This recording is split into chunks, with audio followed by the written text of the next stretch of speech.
Dunia Ketiga. Tiga kata ini sering banget ya kita dengar. Kadang jadi ancaman politik, kadang ya cuma jadi meme di internet. Tapi pernah kepikiran nggak, di balik semua itu realitasnya kayak apa? Yuk kita lupain dulu soal film atau fiksi. Kali ini kita bakal lihat data benerannya. Apa yang bakal terjadi sama peradaban kita kalau amit-amit perang global beneran meletus? Jadi, apa sih yang sebenarnya bakal terjadi? Ini bukan lagi soal siapa yang benar atau siapa yang salah ya. Tapi ini soal konsekuensi yang harus kita tanggung bareng-bareng sebagai satu spesies. Mari kita bedah skenarionya, dan peringatan sedikit. Gambarannya jauh lebih buruk dari yang mungkin kita bayangin.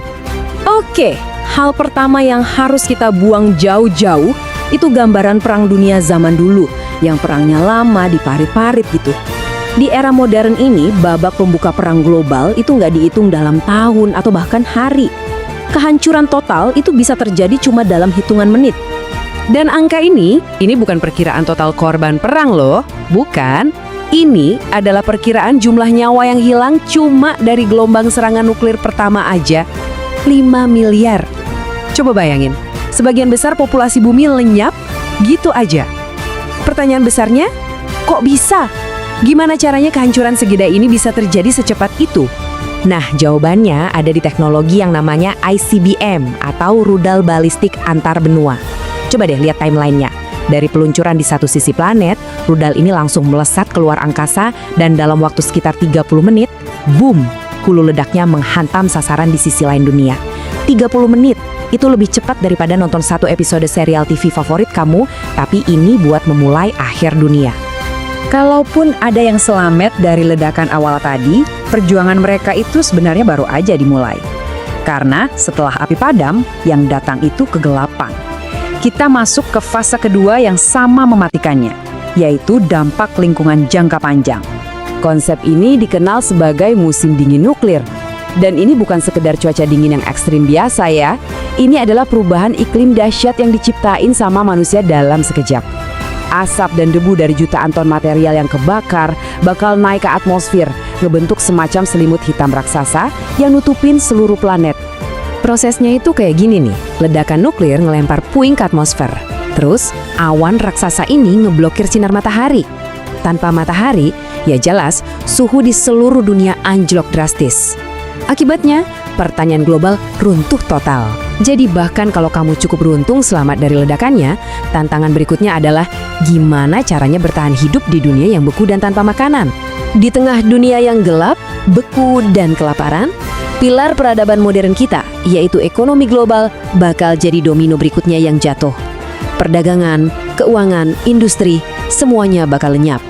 Coba bayangin dunia di mana kapal-kapal kargo berhenti berlayar, rak-rak supermarket kosong selamanya, dan uang di dompet kamu itu cuma jadi kertas nggak berguna.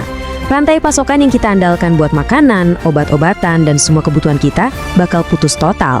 Ini bukan lagi krisis ekonomi, ini adalah akhir dari ekonomi itu sendiri. Intinya gini, dunia yang kita kenal sekarang ini bakal berhenti berfungsi.